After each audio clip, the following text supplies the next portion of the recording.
Noong 1973, gumagana na prototype ng isang mobile cellular phone. Noong 1973,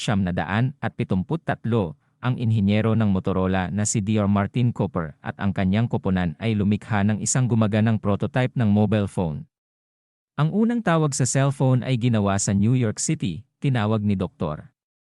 Cooper si Joel Angel, isang karibal na mananaliksik mula sa Bell Labs. Ito ang simula ng isang revolusyon ng mobile device. Noong 1983, nakakuha ng pag-apruba ang unang cellphone. Pagkalipas ng isang dekada, ang unang mobile phone na tinawag na Motorola Dynatac 8000X ay naaprubahan ng Federal Communication Commission. Tinaguriang The Brick, ang handheld cellphone ay tumitimbang ng halos 2 pounds, may 30 minutong buhay ng baterya, at may presyong $3,975. Noong 1971, 2G at lithium-ion na mga baterya, sa Finland, inilunsad ang 2G sa Global System for Mobile Communications. Sa parehong taon, ang Sony at ang inhinyero nitong si Asahi Kasei ay nagkomersyal ng isang magaan at rechargeable na baterya ng lithium-ion. Ito ay isang revolusyonaryong sandali sa kasaysayan ng mga smartphone dahil ang ganitong uri ng baterya ay ginagamit pa rin ngayon. Noong 1972, inihayag ang unang smartphone at unang ipinadala ang SMS. Ang engineer ng IBM na si Frank Canova ay lumikha ng isang prototype na smartphone na may codename na Sweet Spot. Ito ay itinuturing na unang tunay na smartphone. Ipinakita ito sa isang trade show sa industriya ng computer. Bagamat matagumpay, hindi ito ibebenta sa mga mamimili sa loob ng 2 taon.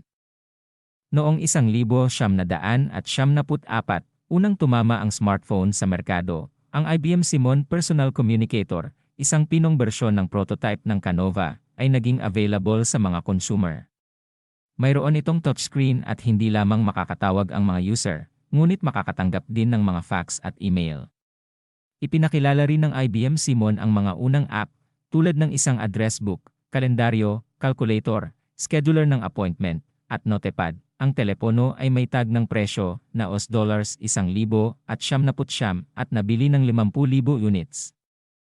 Noong 1977, nalikha ang terminong smartphone at ipinakilala ang mobile gaming. Pagkatapos ng 3 taon sa merkado, ang terminong smartphone ay pumasok sa katutubong wika. Ito ay unang ginamit ng Swedish telecommunications giant Ericsson upang ilarawan ang bago nitong mobile device na tinatawag na GS-88. Mahirap mag-isip ng mundo bago ang Angry Birds, Pokemon Go, o Stumble Guys. Ngunit ang katotohanan ay ang mobile gaming ay hindi nagsimula hanggang 1977. Ang unang mobile game ay Snake. Naload ang laro sa 6110 na handheld na mobile phone ng Nokia ng Finnish developer na si Taneli Armanto. Inilunsad nito ang industriya ng mobile gaming na ngayon ay nagkakahalaga ng hanggang $152 bilyon.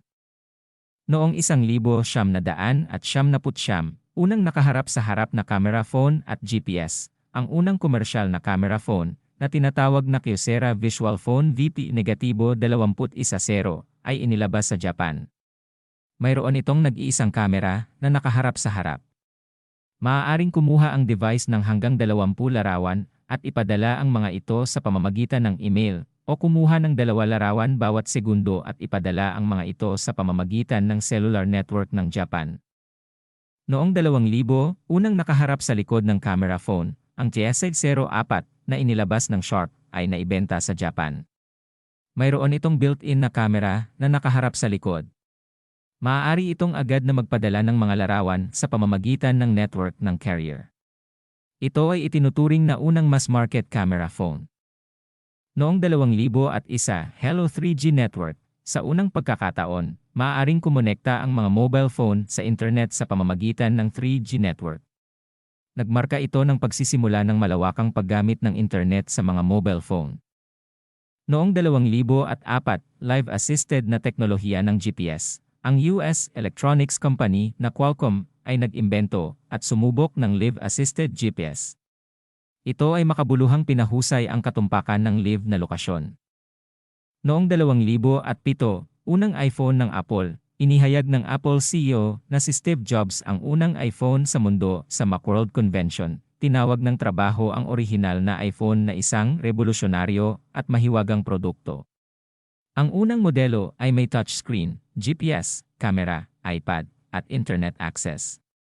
Ang mga kakayahan ng software nito ay naging punto ng pagbabago para sa industriya ng smartphone. Sa unang taon sa merkado, naibenta ng Apple ang higit sa 1.4 milyong mga inaugural na iPhone.